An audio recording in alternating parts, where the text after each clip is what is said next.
하나님을 경험하는 삶이라는 제목으로 함께 은혜를 나누겠습니다. 지난주 설교 제목을 여러분 혹시 기억하시나요? 하나님을 기뻐하는 삶과 이어서 우리의 신앙생활에 가장 중요한 어떤 실제적인 면에서의 내용이 무엇일까? 신앙생활이라고 하는데 우리 그 생활 속에 넘쳐나야 할 것들이 무엇인가에 대해서 함께 또 살펴보도록 하겠습니다. 여러분, 경험이라고 하는 건 매우 중요하죠. 경험은 최고의 스승이라 하는 말이 있습니다. 다만 그 수업료가 비쌀 뿐이라, 이런 격언이 있기도 한데요. 그만큼 경험의 중요성은 아무리 강조해도 지나침이 없다는 이야기입니다. 값비싼 수업료처럼 이 경험의 학교에서 뭔가를 배워야만 온전히 나의 것이 됩니다. 그냥 머리로만 알고 간접적으로만 배워가는 것과 전혀 다른 질의 삶을 살아가게 되는 거죠. 그래서 백문이 불여일견이라고도 하잖아요. 아무리 많이 들어도 내 눈으로 한번 보는 이 체험적인 경험을 능가할 수는 없다는 말이죠. 그러니까 우리의 인생에도 이렇게 경험치라고 하는 걸 중요하게 다루는데, 신앙생활은 어떨까요? 신앙생활도 마찬가지죠. 신앙의 경험치라고 하는 것이 매우 중요합니다. 더욱이 오늘날 우리는 갈수록 가상현실이 일상생활 속 깊이 파고드는 시대를 살아가고 있습니다. 이게 현실일지 가상일지 경계선이 점점 더 모호해지는 그런 때 말이에요. 그래서 오프라인에서 접촉으로 서로를 만나고 일하고 부딪히는 그런 것보다도 온라인상의 접속이 더 편리하기 때문에 편안하게 참여하는 그러한 일들이 점점 많아지고 있죠. 사람과 사람 사이의 대면보다도 페이스북, 이런 어떤 SNS를 통해서 소통이 대체되어지고 있는 그러한 세상을 우리는 살고 있습니다. 신앙생활마저도 이제 온라인의 예배가 코로나 시기를 통해서 이제 확 그 문이 열렸다고 볼 수 있습니다. 그러다 보니 이제는 성도들 사이의 소통마저도 직접 만나서 함께 어우러지는 것보다도 랜선 관계라고 하잖아요. 인터넷 선을 통해서 맺어지는 새로운 관계들처럼 오늘날 신앙생활마저도 랜선 신앙이 점점 더 성도들에게 적응되어지고 있는 이런 때야말로 경험적으로 부딪히면서 신앙하며 산다는 것이 매우 중요하다는 것을 알게 됩니다. 자, 오늘 이 시편은 다윗이 값비싼 수업료를 내고 경험의 학교에서 배운 내용이 고스란히 녹아져 있는 그의 인생 시입니다. 그의 신앙이 그대로 녹여져 있는 것이죠. 그래서 오늘 우리가 살펴볼 이 시편의 그 극적인 경험을 통해서 그가 어떻게 최악의 경험에서 최선의 경험을 또 맛보게 되었는가 하는 내용을 함께 살펴보겠습니다. 자, 먼저는 우리가 이 시가 쓰여진 배경을 좀 살펴볼 필요가 있겠는데요. 먼저 이 시의 도입은 아주 영광스러운 찬송으로 시작되고 있습니다. 1절, 2절인데요. 같이 읽어보겠습니다. 내가 여호와를 항상 송축하며 내 입술로 항상 주를 찬양하리이다. 내 영혼이 여호와를 자랑하리니 곤고한 자들이 이를 듣고 기뻐하리로다. 자, 다윗은 1인칭으로 표현합니다. 내가, 그것도 항상 무엇을 한다고요? 송축하고 항상 찬양하고 항상 자랑하는 그 기쁨을 표현하고 있습니다.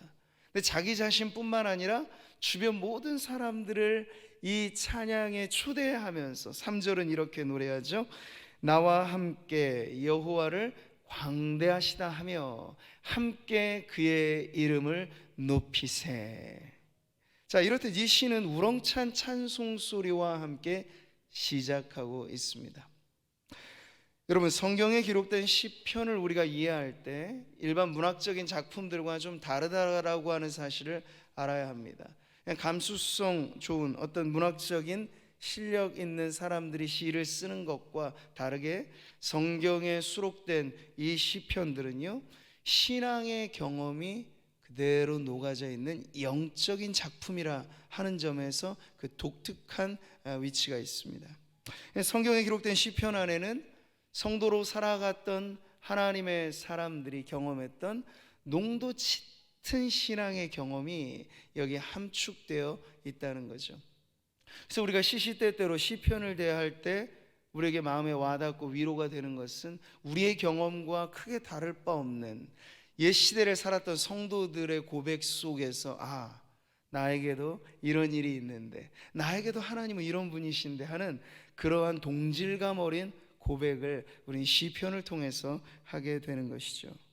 자, 오늘 이 시는 그렇게 도입부에서만 보면 아주 영광스러운 찬양시로 여겨지게 되는데요, 성경을 갖고 계신 분들은 아시겠습니다만 이 시의 앞머리에 붙어있는 표제를 읽어보면 이 시가 쓰여질 당시의 상황이 어떠했는가를 알 수 있어요. 그 표제는 이렇습니다. 다윗이 아비멜렉 앞에서 미친 채 하다가 쫓겨나서 지은 시, 이렇게 되어 있어요. 그러니까 다윗이 이 시의 착상, 어떤 영감이라 할까요? 그리고 이 시어들이 만들어지는 환경은 정말 이제 다윗의 인생의 가장 어두운 밤과 같은 그러한 최악의 경험을 했던 것을 보여주는 거죠. 자, 이 역사적인 내용에 대해서 사무엘상 21장이 아주 잘 보여주고 있는데요, 당시 다윗은 이스라엘 초대 왕이자 그의 장인이기도 하였던 사울 왕으로부터 살해 위협을 받습니다. 사울이 왜 그랬는가?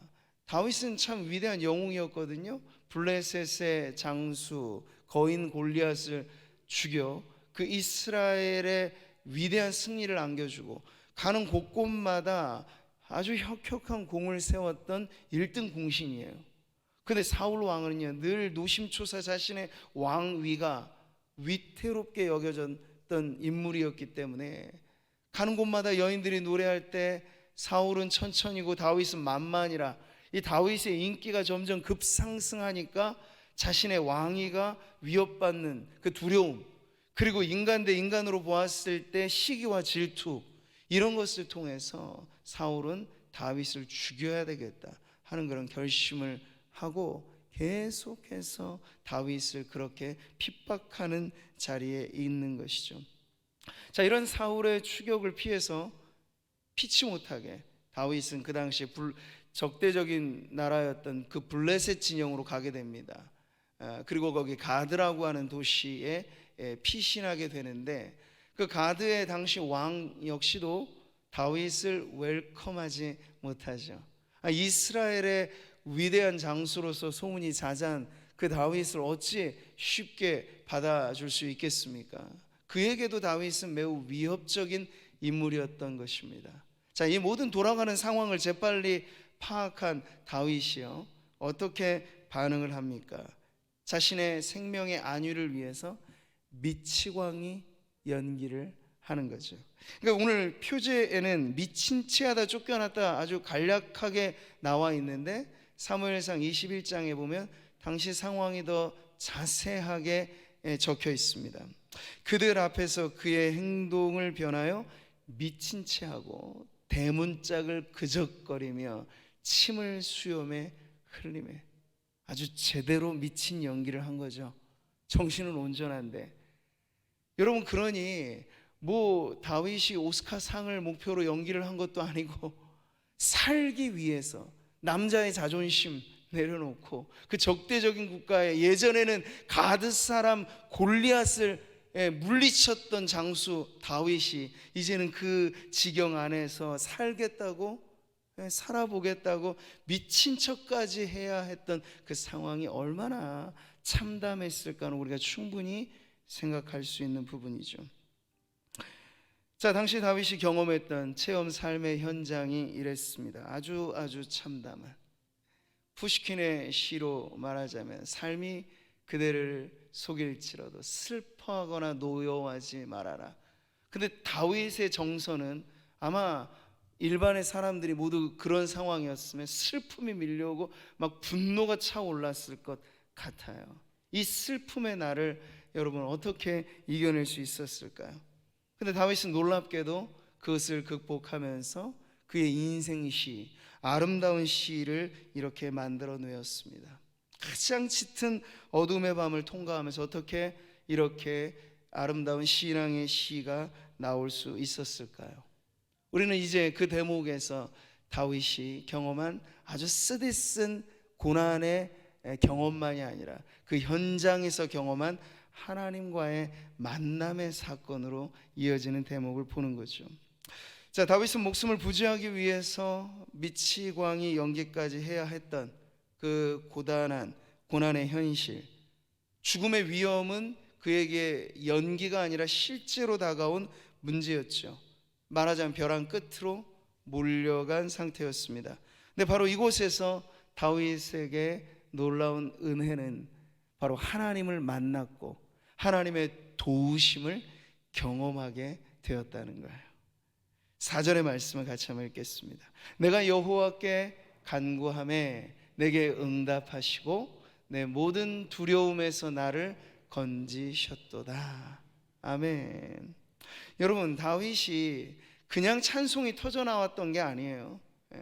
여기에 가장 중요한 전환점은 이 4절에 있습니다. 그 어두운 밤을 지날 때 그냥 될 대로 되라지 뭐 이렇게 하고 있었던 게 아니에요. 그냥 뒹굴면서 시간을 보낸 게 아니에요. 그는 삶의 환경이 창살 없는 감옥처럼 옥죄고 그것도 독방에 감금된 죄수처럼 정말 힘들 그 절망의 순간에 하나님께 부르짖었죠.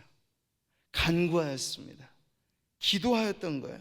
근데 그랬더니 하나님께서는 가장 깊은 이 다윗의 이 수렁에 빠져있는 그 인생을 바로 그 현장에서 끌어내어 주시는 기막힌 은혜의 체험을 하게 하셨던 거예요. 이 공고한 자가 부르짖음에 여호와께서 들으시고 그의 모든 환난에서 구원하셨도다. 이게 지금 다 이 시 안에 담겨져 있는, 짧게 기록되어 있지만 다윗의 인생이 담겨져 있는 그런 고백이라고 하는 거죠. 사랑하는 성도 여러분, 인생의 어두운 밤을 지날 때가 있습니다. 사막같이 메마른 지형을 하염없이 가도 끝없는 사막을 걸어가는 듯한 그런 삶의 경험들이 우리에게도 있습니다. 이럴 때 여러분, 감사와 찬양, 기쁨, 아름다운 믿음의 시, 고백, 이게 저절로 나오는 것은 아니라는 거예요. 네. 우리는 찬양하는 기계가 아닙니다. 노래방에 가서 몇 번 누르면 반주 나오면 거기서 부르는 찬송은 그런 것이 아닙니다. 감사라고 하는 건 뜻은 모르지만 사람 소리 따라하는 앵무새처럼 그냥 읊어대는 것이 아닙니다. 영혼에서부터 끌어나오는 진정 어린 찬양과 감사와 그 기쁨이라고 하는 것은요, 자동 재생되어지는 게 아니고 반드시 이런 과정을 통과하는 거예요. 어떤 과정이요? 기도와 간구라고 하는. 삶이 어렵고 힘들 때 성도들의 생존법은 다름이 아니에요. 다윗이 보여지는 사람들에게 그냥 미친 척하는 정도로만 보였겠지만 다윗 안에서는 그 모든 이 난관을 극복해가는 과정에서 그런 처절하리만큼 하나님 앞에 부르짖으면서 기도하면서 살 길을 찾았던 것이죠. 오늘 살아가는 성도들에게 있어서도 바로 그와 같은 기도와 간구가 있게 되기를 바랍니다. 그러면 새로운 문이 열려지게 되는 거예요. 고난이라고 하는 암담한 꽉 닫힌 문이 열리면서 그 뒤편으로 오는 새로운 하나님의 은혜를 경험하게 될 것입니다. 너희는 여호와를 만날 만한 때 찾으라. 가까이 계실 때 그를 부르라. 근데 만날 만한 때가 언제입니까? 예배당 안에서 이렇게 모든 것이 최적화되어져 있는 이 공간 안에서만이 하나님을 만날 만한 때일까요? 아닙니다. 우리의 삶에 다윗과 같이 내몰려지고 어디 가도 환영받지 못하고 살겠다고 몸부림칠 수밖에 없는 그런 극악한 현실이 곧 하나님을 만날 만한 때입니다. 하나님은 기쁠 때만 우리와 좋다고 같이 하시는 분이 아니고 우리의 인생의 슬픔의 날에도 우리와 함께 하시기 때문에 하나님께로 더 가까이 갑니다. 고통 가운데 계신 주님. 하나님의 사랑의 최절정은 십자가에서 우리에게 나타난 것이기 때문에 여러분, 우리의 인생에도 십자가 지듯 정말 가혹하리만큼 어렵고 힘든 일들이 있을 그때가 곧 하나님을 찾을 때이고 하나님을 만날 때이고 우리에게 가까이 다가오시는 주님을 경험하게 되는 그런 은혜의 때인 줄 믿으시기를 바랍니다. 다윗이 인생의 벼랑 끝에서 하나님을 만날 수 있었던 것, 그는 극심한 환난 가운데서도 하나님을 찾았기 때문입니다. 성경의 다른 부분들을 보면 이렇게 고난이 하나님을 만남의 경험으로 바뀌어지게 되는 그 연결고리에 기도가 있다는 걸 보여줘요.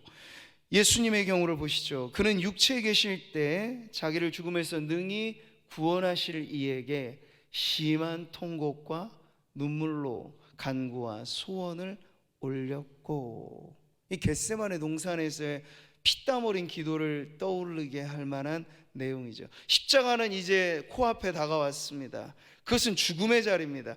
누군들 여러분, 죽음을 바로 앞에 두고 담담하게 그걸 받아들이기란 쉽지 않은 일이겠죠. 예수님도 마찬가지. 예수님 한 인간으로서만이 아니라 하나님의 아들이신 그분이 죽음을 경험한다는 것, 온 인류의 죄를 마치 자신의 것인 양 짊어진다는 건 그저 평범한 육체의 죽음 이상의 고통이었습니다. 근데 예수님은 그것을 그저 덤덤히만 받아낸 것이 아니고 그것을 온전한 사명으로 이루기 위하여서 처절하리만큼 울부짖는 기도로 십자가를 받아내셨을 때, 여러분, 그 현장에 누가 함께 계셨을까? 하나님께서 돕는 천사를 보내셔서 예수님의 힘을 북돋아 주셨다는 기록을 우리는 보게 되는 거죠. 여러분, 고난의 경험, 이게 하나님을 만나는 경험으로 바뀌어지는데 반드시 기도와 간구라고 하는 비밀 열쇠가 있다는 걸 기억하십시오. 이 성도들만 아는 비밀 열쇠죠. 근데 그 고난의 문을 여러분, 다른 것 아니라 기도로 열면요, 기도로 열면 바로 그 자리에서 전혀 우리의 현재 삶과는 어울리지 않은 것 같은 하늘의 엄청난 축복이 임하게 되는 거죠. 하늘로부터 임하는도다. 무엇이요? 주님의 평강. 너희는 여호와의 선하심을 맛보아 알지어다. 그에게 피하는 자는 복이 있도다. 오늘 시편에서 가장 주옥 같은 구절을 찾자면 바로 이 말씀이에요. 너희는 여호와의 선하심을 맛보아 알지어다. 근데 여러분, 이 식구가 그냥 나온 게 아니라는 걸 다시 한번 기억하십시오. 다윗의 최악의 경험에서 어찌 이리 아름다운 시가 나올 수 있었던가? 그는 바로 그 사이를 연결짓는, 고난의 문을 열어 하늘의 위로를 맛보는 그런 기도로 주님께 나아갔기 때문임을 여러분 기억하실 때, 오늘 이 구절, 그 전체의 상황은 우리들에게 하나의 희망을 줍니다. 우리도 그렇죠. 우리도 마찬가지로 우리의 처절한 어려운 문제들 앞에 있을 때 다윗이 그랬던 것처럼 하나님을 찾고 하나님께 간구하고, 그렇게 그냥 운명적으로 문제를 받아들이는 것이 아니라 신앙적으로 문제를 받아낸다는 것은 바로 그 앞에 기도하기를 내가 포기하지 않겠다는 겁니다. 그럴 때 우리에게도 문은 열릴 것입니다. 꽉 막힌 고난의 그 문만이 아니라 그것이 열려질 때 오게 되어지는 하늘의 위로, 하나님의 그 넘치는 은혜를 우리 성도님들이 하나가득 받아 누리시기를 축복합니다. 사도행전 16장에 보면 또 하나의 예가 나와요. 바울과 실라, 그가 선교 여행을 가던 길에 여러분, 아시아의 첫 관문이었던 빌립보 지역에 갔을 때 거기서 선한 일들을 많이 하였죠. 귀신 들려서 괴로워하는 여종을 고쳐주었습니다. 그런데 이 여종으로 한몫 단단히 잡았던 주인들이 이걸 빌미로 삼아서 바울과 실라를 엄청나게 핍박합니다. 흠씬 매를 두들겨 패고 그 다음에 감옥에 가다 버렸습니다. 빌립보 감옥에 갇혀버린 거죠. 만약 우리가 그 입장이었다면 얼마나 암담할까요? 주님의 선한 일을 위하여 내가 헌신하여 여기까지 왔는데, 이역만리 이방 나라까지 왔는데 거기서 당하는 일이라고는 이렇게 매맞고 굶주리고 절망적인 감옥에 들어가게 됐다. 누구라도 여러분 그 상황은 힘들고 어려운 절망으로 여겨지게 될 겁니다. 그런데 여러분, 참 놀랍게도 그 감옥에 갇혀 있는 수많은 간수들, 똑같은 처지임에도 불구하고 그 한밤중에 들려진 새로운 놀라운 소리가 이렇게 들리는 거예요. 한밤중에 바울과 실라가 기도하고 하나님을 찬송하며 주 예수들이 듣더라. 참 기이한 현장이 아닙니까? 그 현실 자체로는 미화시킬 수 없는 감옥이고, 육체는 매를 맞아서 온 몸이 성한 곳이 없이 멍들고 아프고 쑤시는데 찬송이 나오다니요. 이게 어떻게 가능한 이야기겠습니까? 바로 하나님을 기도하며 찾고 부르짖으며 하나님께 가까이 나아갈 때 하나님께서 우리의 영혼 깊은 곳에서부터 이 환경을 뛰어넘고 현실의 담을 훌쩍 넘으면서 고통마저 막을 수 없는 기쁨의 찬송을 부르게 하셨다는 것이죠. 사랑하는 성도 여러분, 우리가 감사하지 못하는 것은 환경이 어렵기 때문이 아닙니다. 우리가 찬양하지 않는 이유는 우리의 삶이 고되기 때문도 아닙니다. 누구나의 삶은 저마다의 짐의 문제들은 다 있는 법이고, 그러나 성도들 가운데 그 속에서도 다윗처럼, 바울과 실라처럼 취약의 현장에서도 하나님을 찾기를 포기하지 않고 하나님께 가까이 나아가게 될 때 바로 거기서 기막힌 찬송과 감사와 기쁨이 나오게 되는 줄 믿습니다. 오늘 우리 안에 그러한 세상은 도무지 이해할 수 없는 그러한 기쁨과 찬송이 바로 하나님을 만나는 그 경험의 자리에서 여러분이 맛보는 복이 되시기를 원합니다. 다시 한번 8절을 우리 큰 목소리로 읽어보겠습니다. 너희는 여호와의 선하심을 맛보아 알지어다. 그에게 피하는 자는 복이 있도다. 우리가 지난주에 보았던 37편 그리고 지금 34편, 이 두 편의 형식이 똑같아요. 히브리 단어 22 알파벳을 머리 글자로 해서 아주 정교하게, 그래서 34편은 정확하게 22구절로 이루어져 있습니다. 그러니까 다윗은 이때 이 경험을 잊고 싶지 않았던 거예요. 그래서 기억 속에 깊이 새겨놓도록 아주 정교한 방식의 시를 바로 여기서도 기록해 놓은 거죠. 자기뿐만 아니라 이 시를 읽는 모든 성도들이 잊지 말아야 될 하나님, 바로 하나님을 만나는 그 경험적인 신앙에 대해서 교훈을 주기 위해서 바로 이렇게 기록해 놓았다는 거죠. 자, 여기서 다윗은요 아주 독특한 시어를 사용합니다. 하나님을 만난다라고 하는 그 표현을 어떻게 쓰고 있습니까? 맛보아 안다라고 쓰고 있어요. 마치 음식의 맛을 보는 것처럼. 우리 입안에 여러분이 먹고 싶은 음식 지금은 못 드시기 때문에 모르겠습니다만, 우리가 아침밥을 다 드시고 오셨으면 입안에 들어간 그 쌀 하나하나, 반찬 하나하나 입안에 들어가서 오물오물 씹으면 혀가 그 쓴맛, 단맛, 신맛 다 맛보면서 입안 가득히 그 맛을 느낀다는 건 이건 매우 생생한 경험이 되는 거죠. 근데 지금 다윗은요, 영이신 하나님, 우리의 눈으로 볼 수 없고 영이신 하나님 그 음성 우리 귀로 들을 수는 없습니다만, 하나님을 경험한다는 것이 어느 정도 생생한 경험이냐라고 말할 때 그것은 마치 음식의 맛을 보듯이 아주 리얼한 체험이다 하는 걸 지금 이 표현에 담아두고 있는 거예요. 재미난 거죠, 여러분. 이 맛본다라고 하는 히브리어의 뜻과 표제에 붙어 있었던 미친 채 했다라는 그 단어의 어근이 똑같아요. 이게 무슨 뜻일까요? 다윗이 미친 채 했다라는 건 치욕스러운 경험이겠습니다만 그에게는 너무나 생생한 트라우마일 수도 있죠. 근데 그것만큼이나 그 속에서 자신에게 찾아왔던, 그래서 맛보았던 하나님의 선하심 역시도 그것을 능가할 만한 생생한 아주 리얼한 체험이었다 하는 걸 이 두 단어를 똑같은 어근으로 해서 지금 사용하고 있다는 거예요. 여러분, 그림의 떡이란 말, 아무리 정밀하게 그려진 그림이라 해도 그건 그림일 뿐이잖아요. 요즘에는 사람들이 뭐 어느 프로를 막론하고 다 먹방에 안 들어간 게 없어요. 거기에다가 ASMR 막 이렇게 해가지고요, 청각을 자극하는 그런 효과음까지도 두면서 아주 시청각적으로 막 사람들에게 이 먹거리에 대한 막 갈급함을 끌어내거든요. 그런데 별 수 없죠.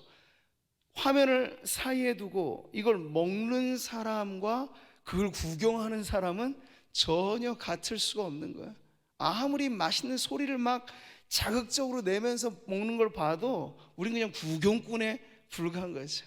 대리적인 만족은 그저 심리적인 만족에 지나지 않는다는 거예요.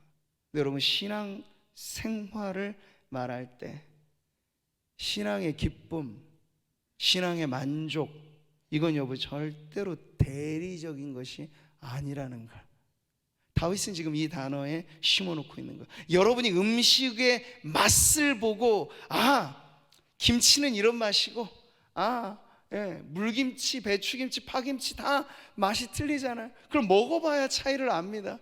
전혀 김치 입에도 대지 못했던 서양 사람들은 이걸 아무리 설명해 줘봤자 모르는 거예요.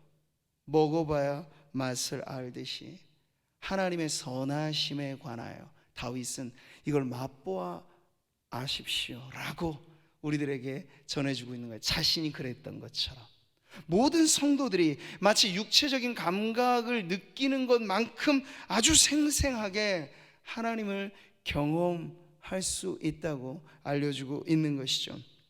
다윗은 23편에서도 이런 밥상의 비유를 합니다. 주께서 내 원수의 목전에서 내게 상을 차려주시고 한 상 머리 앞에 가족들이 옹기종기 오손도손 모여서 식사를 나누는 그 장면은 얼마나 화목하고 얼마나 인격적인 그러한 가족의 모습을 보여주는 것이겠습니까? 마치 이와 같이 하나님과 나 사이에는 밥상 하나를 사이에 두고 교제하는 친밀한 교제가 가능하다는 걸 보여주고 있는 거예요.